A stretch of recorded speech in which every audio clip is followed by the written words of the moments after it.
Hello and welcome to another Vinny Talks Yanks. I'm your host Vincent LaRose, and today the Yankees managed to win one game of this four-game set against the Red Sox after losing eight straight to the Red Sox. And overall, just a pretty brutal series to watch. I'm sure anybody watching it agrees with that. Game one was kind of a back and forth. I'm okay with losing that. Game two, losing 1-0 is pretty bad. Um, Not really much else to say about that. There's going to be days where the offense is shut down, even though the pitching pitched well. Games like that are going to happen, but it still sucks. Game three was the kick in the ass, I would say. That was an absolutely brutal game to watch. Losing 12-2, 12-1, I think maybe it was. Losing any way we did was just the way we lost. I mean, it was really, really hard to watch. Like, one of the harder games. I don't know why I even decided to watch the full thing. I'm sorry, I'm trying to get my phone to charge. I don't know why. There we go. But I don't know why I watched that entire game. It was one of the worst games I think I've ever witnessed as a Yankee fan. Just embarrassing all around. Bad defense, just dumb plays with the ball, just anything you can think of. Brutal. But, game four, at least we take one out of the series. Puts us half game back of the Red Sox now. Half game out of second place and a half game out of the first wild card. The good news is the Yankees are still in a really good position to make the postseason. And more good news is our schedule is really is pretty bad. I mean, we got two sets against the White Sox, and those 6 games alone is enough to get you excited for the end of the season, going into the last month of the season. And it's just, Nationals actually come to Yankee Stadium tomorrow, so that's a series we should win. I'm not worried about us beating bad teams. The problem is beating the good teams. I don't really mind beating the bad teams, though, for a sense of you're getting Cruz back, so you throw him out there a couple games, get his confidence back, get him going good. And then hopefully, Max Fried his game 2 start was beautiful, phenomenal. Doesn't give up. Was he game 2 or was that? Yeah, he was game 2. But that start was a Max Fried start that we have been missing since the All-Star break. So it's really nice to see, especially against a good team like the Red Sox. They have the second most runs scored in All-American League behind the Yankees. So, or runs per game, I'm sorry, but the Yankees are just they're just tough to watch, man. They're really tough to watch. Judge really needs to start get going. I know, again, he's coming off injury. His timing's probably off. Whatever the excuse is, man. He just needs to get going. It's hard for me to say. I think hard for anybody to say. But I think the MVP is likely slipping away from Judge. As I know the average is higher, the OPS is higher, but the average is really dropping. The OPS is starting to drop too. He really needs to get back in the outfield. He still has a high WAR than Raleigh, but he's expected. He actually threw the bases for the first time today, which I thought they said weeks ago that he had already been doing that, but I guess today was the first time. And he should be expected in the field soon. So the only thing I'm gonna say is, like, Judge's injury-wise, it's just been super weird. Just weird all around. One day he's good to go. The next, they're worried that he might not be able to throw for the rest of the season. It makes no sense to me. You get different comments from Judge. You get different comments from Boone. All the news we get is just so contradicting to what was said before. It's very strange. My thing is this. If it's a Harper situation and he needs to just DH till the end of the year, then get Tommy John, that's just what it is. It simply is what it is. I don't get the point of hiding it. It does suck in the sense of, like, you want to see Stanton's bat in the lineup, and unfortunately in the postseason his bat's gonna have to be in the lineup. And I know anybody might call me crazy, but if Judge isn't hitting, hitting in the postseason, he can only DH. I'd rather see Stanton, man. I really just rather see Stanton. Stanton has just proven so much more to me. Postseason. Not regular season, but postseason. And as of right now, he's hitting better than Judge is. So, I'm sure that'll stir some up. People might not agree with me, but that's just what I think. Um, Anyways, besides that, today we saw Anthony Volpe essentially maybe not get benched. Boone said he'll probably be back in tomorrow, whatever it is. After making a couple really bad, just one boneheaded throwing the ball to second base. I don't know what he was thinking there. Trying to get the runner off the bag, whatever he was trying to do, and then the brutal throw yesterday. Absolutely brutal. He still leads all All-American League shortstops in errors. And he's not hitting the ball either. So we saw Caballero get the start today. I know Caballero really isn't much power-wise, but he's going to steal way more bases, and he's going to hit for a little bit higher average. Nothing crazy, but a little bit higher. And he seems to have gotten a little bit of a spark coming to the Yankees, so I'd really like to see Caballero get a couple more days at short. And obviously he's going to get some outfield time until Judge comes back, as they do the defensive switch with Stanton. So we'll see where that goes, but I've been happy with Caballero so far. Bullpen news today. So Devin Williams and Camilo Doval, two struggling Yankees relievers, get in today. Doval doesn't really look great, doesn't end up giving up a run, so really not that bad at the end of the day.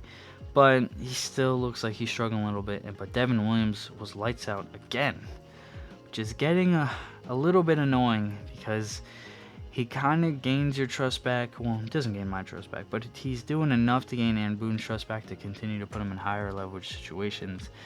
And you're going to put him in that situation, he's likely going to fail like he has all season. But comes through today. Just a dominant top of the 8th inning. We're up by 3, so he looked really good. Hopefully he can keep that up. Like I said, Weaver, he gives up, or I didn't say that, that was actually my TikTok video. But Weaver ends up giving up, he doesn't give up 2 runs, or 2 of Rodon's runs. Nathaniel Lowe, who just torched us the entire series. He torched us. A guy that hitting like 210, I think it was, or something like that. It's just is going crazy with the Red Sox. But he gets a little bloop single into center field. That ends up scoring 2 of Rodon's runs. Weaver doesn't actually give up a run of his own.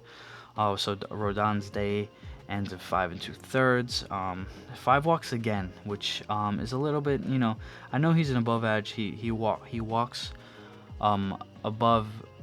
Jesus, oh my God, he walks more than league average. He's at about 10%, probably 11% now after the 5 walks tonight of batters faced, which isn't really great, but he tends to be able to get out of it, so it's not too bad. Unfortunately, this time he wasn't able to get out of it. It does lead to 2 runs, but sorry, 2 runs that don't end up hurting, so not too bad. And then I blanked there. Oh, I'm sorry. Trent Grisham continues his crazy season. That dude's gonna get paid. That guy's gonna get paid. Probably not by the Yankees, though. But he has a 2-homer game, and so does Jazz. Just a question for anybody. Leave in the comments if you know. I saw Jazz. He after his first homer tonight, he runs the bases, he scores, and then they point to him in the dugout, and it looks like he's almost crying. And Aaron Judge gives him a big hug. And then the second home run he hits, he's like really like emphasizing himself, pointing to the sky, just looking up there. So I wonder what that is. If I try to look it up and see if there was anything, but I wasn't really sure. Somebody said his brother died, but he doesn't have a brother. So yeah, I don't know. I'm curious what that's about. If anybody knows, let me know. But at the end of the day, Yankees pull off a win. And it's just getting interesting now. Like I said, the rest of the season, the rest of the way, we really don't have too much competition. Besides, we have one more series against Houston, one more series against Detroit, one against Boston, and then one against Toronto. Everything else is kind of light. Like I said, we play the White Sox twice. We play the Nationals coming this weekend. I'm curious, who else do we play? But they have been talking about we have the lightest schedule in the entire MLB to end the season, so we really should rack up some wins here. So it's Washington, and then we go into a 4-game set in Chicago. Go 3 games in Houston. So that is going to be a tough 2 weeks of baseball. The beginning of September. After coming from Chicago, we go into Houston after an off day, and then we play Toronto in Yankee Stadium. I'll be at one of the 6th, I think it is a Saturday. I'll be at that game, and then we go, and then Detroit comes to Yankee Stadium, and then we go to Boston. But after that, it's Minnesota, Baltimore for 4 games, Chicago, and then Baltimore again.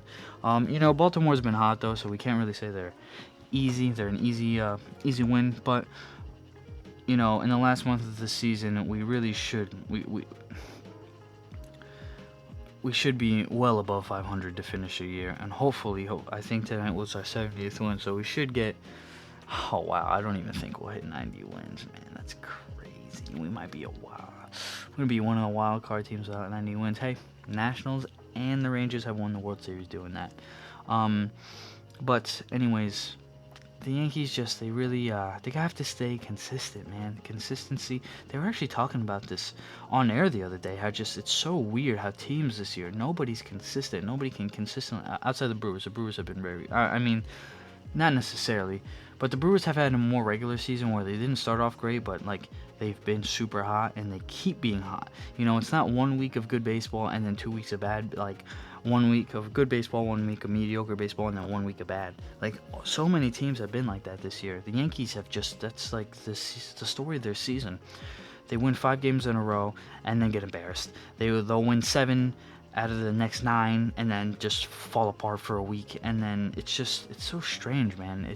I wonder what that is. I really wonder, mentally what the players go through playing like that, because you cannot be like that in the postseason. It's the hottest team wins no matter what. That's why it's so important, regardless if you're the first seed or the very last seed. It's just important to get there because something can just click, something can spark, players show up, and different guys in the bullpen can just have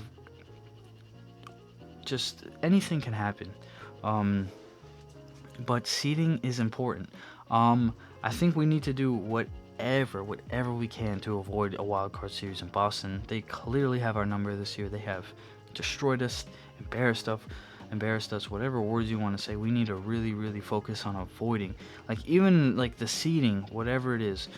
So the 1 and 2 wild card will play a wild card series against them, and then the 3 seed, which will be the lowest win percentage division winner against the 3 seed in the wild card. Will play a wild card series, and the 1 and 2 seed gets a bye. That's the same for the both leagues, obviously. So as of right now, the only way we can truthfully avoid Boston is winning winning the division, which again I see being really tough because I believe we're still 5 out. Are we 5 out? Let me see. We're 5.5 out even after winning today, and Toronto lost, so we're still 5.5 out. Which is tough because, that essentially means we have to go, when Toronto comes into town, we have to sweep them, which is going to be really, really hard for the Yankees to do. I just don't see that happening, so it's going to be tough. Hopefully, this next series coming up in Fenway in about 3 weeks? In 3 weeks, we can figure out the Red Sox a little bit and something, because it's really just looking up. It's looking like we're going to match up with them in a wild card series, which I really, really, really don't want. Good thing is Rodon has had their number. He's pitched very good against them this year. Fried hopefully can figure out. He has actually also pitched pretty good against them this year. So, hopefully if we got those two going, it won't be too bad, but just, offense got to show up. And if we do go against Boston, we really, really need it to be in Yankee Stadium. That is so important for it to be in Yankee Stadium, but, we shall see what happens. There's still quite a decent amount of games left, a long time to go, and a lot of things can happen. They could fall out of wild cards. The Yankees can fall out of wild card spot. Boston can fall out of wild card spot. Maybe Seattle jumps them, and then Seattle comes into Yankee Stadium, which would be pretty awesome because we destroy Seattle. So it's really just it's getting down to those numbers at the end of the day. I'll look at the wild card standing so far. But looking at the wild card, like I said, the Yankees are a half game back of Boston for the first place spot. Kansas City is 3 out, Texas is 4.5, and Cleveland is 5 out. I think more than likely, unless Seattle crumbles while Kansas City continues to stay hot, or vice versa. I mean, we're tied. Seattle has one more loss than us, and then Boston has one more win than us. So Seattle's a half game back of the second wildcard spot. We're a half game out of the first, and then Boston is one game up on Seattle. But like I said, Kansas City is 3 out of the wildcard spot, so more than likely, if every team continues to play baseball they've been playing, that's what we're gonna see. So Seattle would play Houston, and Toronto would get the 1 seed, and what was that? The Tigers would get the 1 seed, and Toronto would get the 2 seed, right? Yes. Yeah. So we will see. It's really just what it's going to come down to at the end of the day. But right now, all the Yankees can do is focus on winning games, which is what they need. Like I said, make it to the playoffs. Anything can happen. Who knows? And I know Detroit's really good, but last year was like their first taste of the postseason. Sorry. Granted, they did beat Houston. What did they? Yeah, they ended up losing to Cleveland, who eventually goes to the LCS and loses to the Yankees. So they might be a little bit inexperienced. Toronto has proven the last couple of times they've made the postseason they are really inexperienced. But you never know. We'll see what happens. But I'm probably going to end it there. There's really not much to talk about. We kind of want to just erase those first 3 games out of our brains. We know Boston has just destroyed us this season. Hopefully they take the 4th game with a win, they run with it, and they start something good and finish off the year strong. But again, that's where I'm going to end it. So thank you for listening or watching, whether you're on the YouTube side or the podcast side. I appreciate every last one of you. If you guys want daily updates, I do post them on my YouTube as well in shorts, but I have TikTok, Instagram, do it on Facebook as well. They have daily updates about every single game, and if there's an off day, I talk about something random, whatever it'll be. So the next off day will probably be the Cal Raleigh and Judge comparison. I had one earlier in the season where I said Judge is very clearly the MVP. So if you're curious about what I think about that, just follow whatever you want to do to watch my reaction or my assessment, whatever you want to call it. But again, thank you for listening, watching, whatever it is. I hope everybody has a good morning, night, day, whatever time it is for you today. And of course, go Yankees.